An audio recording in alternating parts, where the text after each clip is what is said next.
में श्री राम मंदिर का भव्य निर्माण होने जा रहा है। 22 जनवरी 2024 को सनातन भारत में एक ऐतिहासिक पल होगा। श्री राम मंदिर को लेकर बैरसिया विधायक विष्णु खत्री से चर्चा।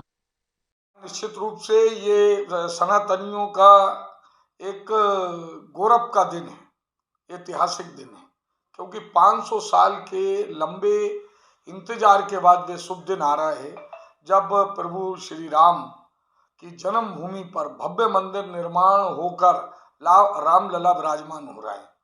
और देश के प्रधानमंत्री माननीय नरेंद्र मोदी जी ने भारत की जनता से आह्वान किया है कि इसको दिवाली के रूप में मनाएं, घर घर दीपक जलाएं, आतिशबाजी करें, पताका घर पर लहराएं, मिठाई बांटें, एक दूसरे को शुभकामनाएं दें, क्योंकि ये ऐतिहासिक दिन है।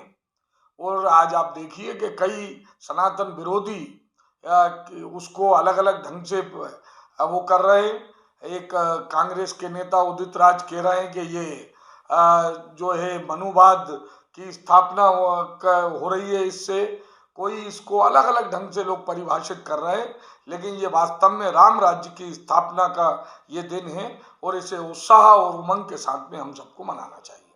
इस कार्यक्रम में कहीं न कहीं देश के प्रधानमंत्री नरेंद्र मोदी जी की बहुत बड़ी भूमिका है।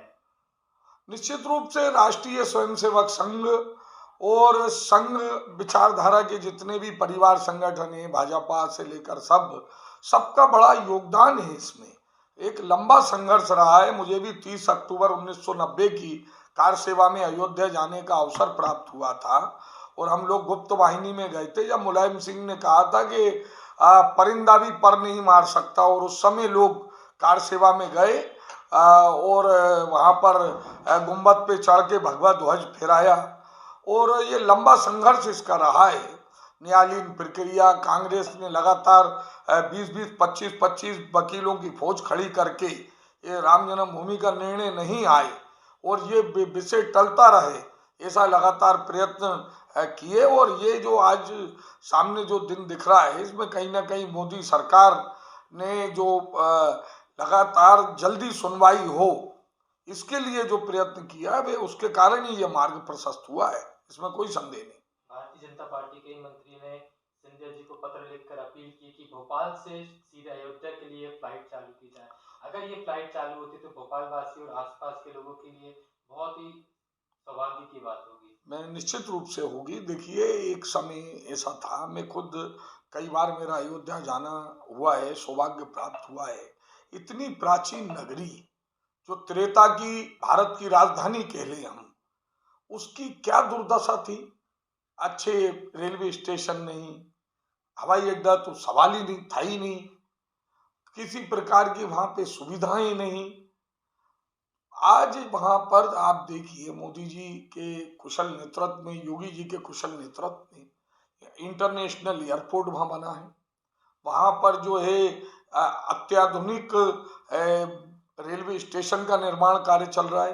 अन्य सुविधाएं आप देखिएगा, आने वाले समय में भारत की एक सांस्कृतिक राजधानी यदि कोई कहलाएगी तो वे अयोध्या कहलाने वाली है। अयोध्या के साथ एक अच्छा वाक्य भी जुड़ा है कि उसे ट्विन सिटी कहा जाता है। फैजाबाद और अयोध्या दोनों ही ट्विन सिटी के नाम से फेमस है, तो क्या भविष्य में इस फैजाबाद का नाम बदला जाना चाहिए? फैजाबाद का नाम तो वहां के रेलवे स्टेशन का नाम तो बदल ही गया है, अयोध्या कैंट हो गया है फैजाबाद का उसका नाम।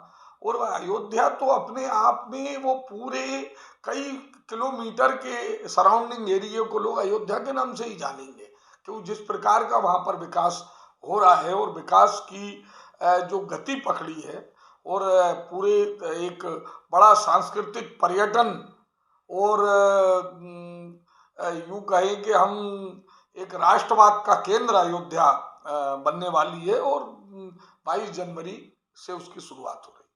सर, यूपी के सीएम का भी कहना है कि अयोध्या जंक्शन की जगह अयोध्या धाम किया जाए रेलवे स्टेशन को। तो वो जो देखिए जो योगी जी और मोदी जी चाहेंगे वो सब होता जाएगा। क्या रहे वो कर देंगे। आने वाले समय में लोकसभा चुनाव है, उसको लेके क्या तैयारी है? देखिए, तैयारी अब तो जनता को तय करना है। हमने तो हमारा काम कर दिया, भारतीय जनता पार्टी ने काम कर दिया। लोग कहते थे कि सौगंध राम की खाते हैं, मंदिर वहीं बनाएंगे पर तारीख नहीं बताएंगे। अब तारीख भी आ गई, भूमि पूजन भी हो गया, अब लोकार्पण भी हो रहा है। अब तो देश की जनता को चाहिए कि जो राम को लाए हैं वे उनको लाएं, भाई यही जो है और जनता लाएगी।